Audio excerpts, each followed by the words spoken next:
Buenas noches. Hoy tenemos como invitada acá en entrevista en Notivisión a Jimena Clark, quien es la directora nacional del Instituto Nacional de Estadística, el INE, con quien vamos a conversar acerca de la visita que hoy realizó en nuestra ciudad. Buenas noches, Jimena, ¿cómo estás? Hola, ¿qué tal? Mucho gusto de recibirte acá en nuestra ciudad. Ya en la previa hablamos de que ya habías venido antes, Sí, pero sí. como directora nacional, primera vez que... Segunda vez como directora. Segunda vez como directora Sí, nacional. sí. Cuéntanos, ¿cuál es el motivo de la visita de hoy en nuestra ciudad? Sí, mira, te cuento. Nosotros hoy día, bueno, en la región aquí estamos ya hace poco más de 2 meses haciendo el precenso, que es un trabajo preparatorio para el censo del próximo año, que a su vez es el 19 de abril del 2017. Ya. El precenso realmente es de los trabajos más importantes previos al censo, porque en el precenso lo que hacemos es un recorrido por toda la región, todas las comunas, urbanas, rural, con la intención de llegar a cada una de las viviendas y hacer 3 preguntas muy sencillas, que son cuántas personas viven, cuántos son hombres y mujeres luego, y en tercer lugar, si es que las personas que viven dentro de la vivienda comparten presupuesto para alimentación. Ya. Porque pudiera ocurrir que uno, por ejemplo, tiene una vivienda con 5 personas, pero 2 conforman un grupo familiar con su presupuesto alimenticio y el resto, los 3 restantes tienen otro grupo. Y ahí hablaríamos de 2 hogares que viven dentro de esta vivienda. O sea, en el fondo los allegados, de alguna forma que es muy común en las familias chilenas, esto de que hayan hasta 2, hasta 3 familias de allegados, Sí. se consideran entonces como núcleos distintos. Siempre que tengan presupuesto para alimentación diferente, porque podrían llamarse allegados, pero en el fondo comparten todos y aportan para la misma alimentación de todos. Entonces, esa es la variable que define si es que son hogares diferentes o el mismo hogar. ¿Ya? ¿Esta distinción es primera vez que se hace? No es primera vez, pero la hemos estado explicando porque ¿qué es lo que ocurre? Que con la información del precenso, nosotros luego vamos a utilizarla de insumo para planificar bien el censo. En el censo nosotros salimos con formularios en donde hay preguntas por vivienda, hay algunas preguntas por hogar y otras por persona. En consecuencia hay que saber más o menos bien cuántos hogares hay estimados en cada uno de los sectores, en cada una de las viviendas, ¿ya? Porque esta información luego sirve para asignar también el trabajo que van a tener los censistas, el recorrido puntual que van a hacer, la asignación del sector que van a visitar y por supuesto con todo el material que tienen que llevar consigo.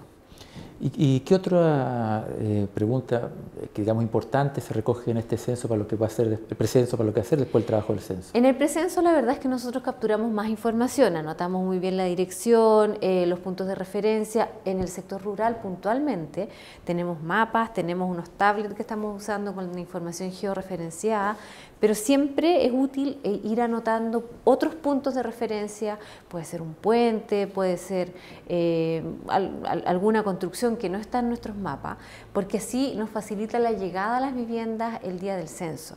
Incluso si por alguna razón el camino que tenemos definido se inhabilitara, hay que llegar por otra vía, ¿ya? Y por eso mismo también en la parte rural preguntamos el nombre de pila del jefe o la jefa de hogar. Porque sabiendo quién es, cómo se llama la persona que vive en la vivienda es más fácil llegar, Claro, si es que hay que llegar por otro camino, digamos. Perfecto. Oye, entonces en el fondo, cuando se realiza el censo, una cantidad van a ser las viviendas y otra cantidad los hogares. Claro, este es un censo de población y vivienda. Nosotros desde el año 1952 realmente hacemos siempre censos que son conjuntos, población y vivienda. Lo que tiene que ver con vivienda es básicamente las características de la vivienda, ¿ya? Del piso, del techo, las paredes, la materialidad, por ejemplo. Hay otras preguntas que tienen que ver con el acceso a agua potable y así un conjunto de preguntas que son bien tradicionales realmente, ¿ya? Y luego vienen las preguntas ya del hogar y de las personas. Y en lo que va a ser después el censo, ¿va a haber alguna distinción en relación al censo anterior o a censos anteriores en este censo que va a venir el próximo año? Bueno, ocurre que el censo que estamos trabajando hoy día es el censo que se llama de hecho, que es el censo tradicional que hemos tenido en el país, salvo el 2012, ¿ya? Es decir, es un censo en donde el grueso de la población es visitada en un solo día, trabajamos con voluntarios y cuando digo el grueso de la población me refiero que siempre hay lugares que es muy difícil llegar, sobre todo en las zonas rurales o por ejemplo en el sur, en algunos lugares que hay que llegar por barcaza o llegar a caballo o a pie, es posible que a esos lugares lleguemos en los días siguientes, ¿ya? Pero un porcentaje alto de la población se visita el 19 de abril. ¿Ya? Eso es una diferencia respecto al 2012. Claro. Porque el 2012, si bien se estaba trabajando en un censo tradicional, igual que esta vez, igual que en nuestra historia, a poco salir, digamos, a 7 meses antes de salir a terreno se cambió la modalidad, ¿ya? Y eso fue lo que finalmente y lamentablemente generó muchos problemas en terreno. Nosotros hoy día volvemos a la tradición que tiene el país con este censo de un día, con los voluntarios, como decía antes, y por supuesto es un día que es feriado nacional, Claro. que se decreta feriado, es un día miércoles, que se decreta feriado solo para que las personas esperen el censo, es el día dedicado al censo, realmente, y por supuesto lo que uno espera y el llamado aquí es a que nos esperen, que no salgan antes de que llegue un censista y que tengan la mejor de las predisposiciones para responder las preguntas, que van a ser un poco más de 20 preguntas además. Van a haber preguntas más relacionadas, porque obviamente nuestro país está teniendo algunas variables étnicas mucho más digamos, distintas a las que a lo mejor había 10, 20 años atrás, por producto de la inmigración, producto del reconocimiento, como en este caso en nuestra región de los afrodescendientes.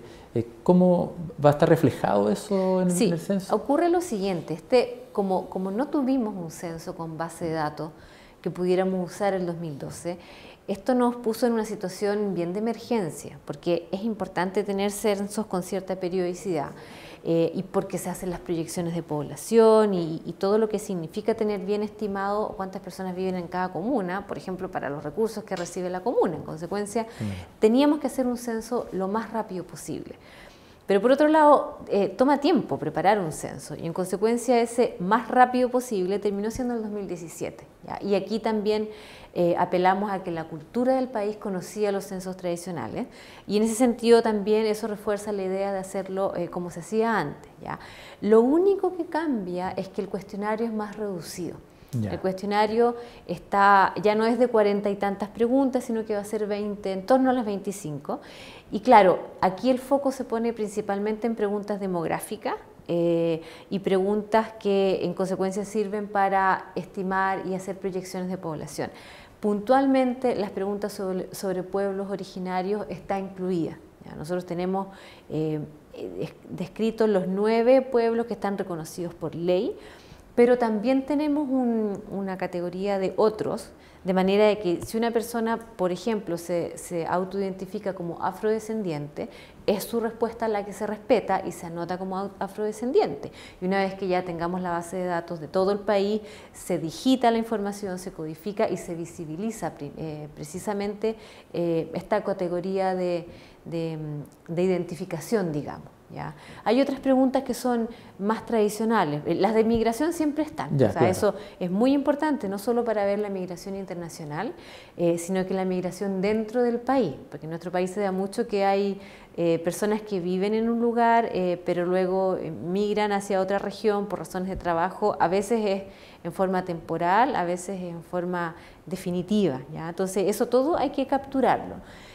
Y las otras preguntas son bien estándar, del tipo de edad, sexo, en el caso de las mujeres mayores de 15 años, algunas preguntas sobre fecundidad, nivel ¿Y respecto a educacional. sexualidad?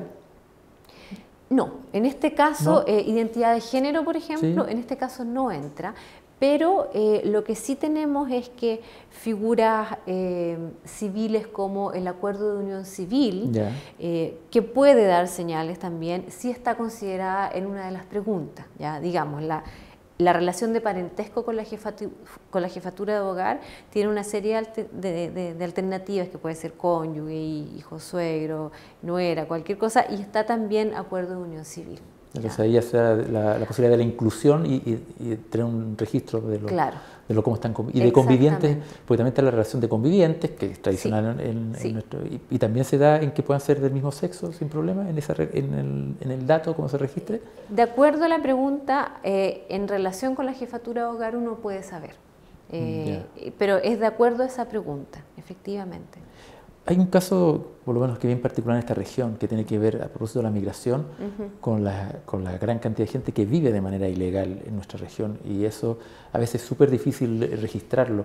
¿Están viendo alguna fórmula de poder capturar eso, que es una realidad importante? Es muy importante esa pregunta, porque ocurre que en el cuestionario no hay ninguna mención a si las personas están viviendo aquí en forma legal o ilegal. Entonces, en ese sentido, las personas extranjeros que están acá en el país no deben tener ningún tipo de temor. Lo único que se pregunta es la nacionalidad. ¿Ya? Y eso, bueno, el cuestionario va a ser conocido en todo caso, un tiempo antes del día del censo, las personas van a poder ver cuáles son las preguntas que se hacen y qué preguntas no se hacen, ¿ya? Y en consecuencia eso también esperemos que les dé tranquilidad, pero no hay ninguna mención a situaciones de legalidad o ilegalidad, porque el censo no es para eso. Claro. El censo realmente es para brindar información actualizada, y no solo de cuántos somos, sino que cómo somos. Es una caracterización de la población, incluyendo lo que son los flujos migratorios y todo eso. Y con la información luego se hacen proyecciones de población, que a su vez son muy importantes para todas las decisiones de inversión regional, por ejemplo. Si las autoridades tienen que definir de aquí a los próximos 5 años o 10, si es que van a invertir en infraestructura o en centros hospitalarios, claro, o en centros educacionales, en escuelas, tienen que saber cómo es la población que está alrededor del lugar donde piensan invertir, porque de poco sirve tener un hospital con, por ejemplo, remedios y especialistas para personas que son adulto mayor cuando hay familias con niños jóvenes principalmente, o al revés, ¿ya? O pudiera haber los dos y en consecuencia se necesitan ambos tipos de especialistas, ambos tipos de atención realmente. Y para eso el censo es clave, porque nos permite conocer cómo evoluciona la población. Por eso que fue tan cuestionado los errores que se cometieron en el censo anterior, de esta posibilidad de que generara un problema en lo que son la inversión pública, sobre todo los sectores que han crecido y que se notaba menos, digamos. Claro, lo que ocurre es que al hacer uno proyecciones de población necesita información de buena calidad. ¿Ya? Las proyecciones de población se hacen con la información del último censo, pero también de los censos anteriores, y también se combina información de nacimientos, de defunciones, que es información que está, por ejemplo, en el registro civil. Se usa todo el set de información que tiene un país para hacer la mejor proyección, porque eso no es fácil en todo caso. Entonces, se tiene que utilizar información de muy buena calidad, y es esa proyección la que el día de mañana permite tomar decisiones de inversión, tomar decisiones para un municipio de qué servicios le va a ofrecer a la comunidad con buena información base. Te quiero cambiar un poco de ámbito.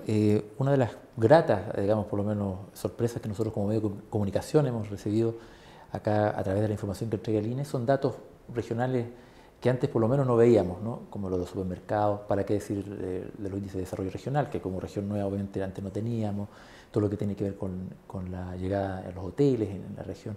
¿Hay más información que ustedes vayan a empezar a entregar, cosa de tener datos más precisos para análisis en las regiones? Sí, y es una muy buena pregunta, porque de hecho una de las prioridades que nosotros hemos establecido, aparte por supuesto de lo que significa el gran operativo del censo, es ir dando más respuesta a las regiones, no solamente a las nuevas regiones, que sabemos que es en extremo importante, pero más respuesta en términos de que nuestras estadísticas cada vez tengan más representatividad regional, ¿ya? Eso no es algo tan rápido de hacer. Las encuestas normalmente parten con un resultado a nivel nacional, y en algunos casos avanzamos hacia los resultados no solo regionales, sino que por provincias en ocasiones o ciudades, como es el caso del desempleo, de la tasa de desempleo. Claro. Pero quisiéramos avanzar más. Y para avanzar más hay varias alternativas, haciendo primero que nada una priorización de cuáles de los productos que ya tenemos podemos empezar a mejorar su representatividad regional, pero también avanzar hacia lo que es el uso de los registros administrativos. Los registros administrativos que se usan en todos los países más desarrollados, me estoy refiriendo con ellos a los registros que levanta salud, que levanta educación, el servicio de impuestos internos, el registro civil, y cuando uno los hace conversar, la verdad es que obtiene información que luego no es necesario volver a pedirla en encuestas. Claro. Entonces, al hacer un mejor uso de los registros, uno lo puede combinar con las encuestas, por supuesto libera recursos y puede avanzar más con las encuestas en ser representativo regional. Ese es uno de los objetivos y prioridades que tenemos para todo el periodo de aquí en adelante realmente. Ya. Bueno, y eso implica mayor recurso. ¿Cómo se está aportando Hacienda con ustedes? Bueno, aquí hay de todo, por supuesto. No, en este momento no estamos en una situación de gran abundancia de recursos, y en consecuencia es una doble exigencia a ser muy eficientes en el uso de los recursos. Cuando yo hablo de registros administrativos, estoy apelando a algo que es un principio en la elaboración de estadísticas y es no preguntar a los informantes, personas, empresas, algo que el Estado ya tiene. Claro. Y en consecuencia, en la medida que estos registros existen, lo que hay que hacer es acceder y hacerlos conversar, como decía antes. Y de esa manera ya no hay que invertir tanto en encuestas preguntando lo mismo que ya se tiene, sino que se puede ir focalizando las encuestas hacia aquellas otras variables que no están en manos de algún registro administrativo. Oye, y ya para terminar, un poco para conocer la agenda de lo que queda en todo este proceso del precenso, y cómo les ha ido también con el tema que yo sé que es importante. Ustedes a veces quieren voluntarios, a veces tienen que empezar a ocupar, sí. Se le acaba el stock de voluntarios y han estado en campañas contra la gente. ¿Cómo les ha ido en esa parte más administrativa del proceso y los plazos que se vienen? En lo que tiene que ver con precenso, nosotros ya terminamos el trabajo en terreno en 10 regiones, ¿ya? Esta región debiéramos terminarla ya aquí hacia fines de julio, pero hay dos últimas regiones que partimos recién en junio, que son Atacama y la región metropolitana, y solo van a terminar hacia fines de septiembre, probablemente avanzado algo octubre, ¿ya? Con estas 15 regiones, una vez que hayamos terminado, vamos a hacer lo que se llama sectorización, que es lo que yo explicaba antes, que definimos el sector que va a recorrer cada censista y eso lleva asociado a la definición de los materiales, los tiempos que demora en recorrer el sector. Y con esa tarea vamos a tener una mucho mayor precisión respecto de cuántos censistas voluntarios vamos a necesitar.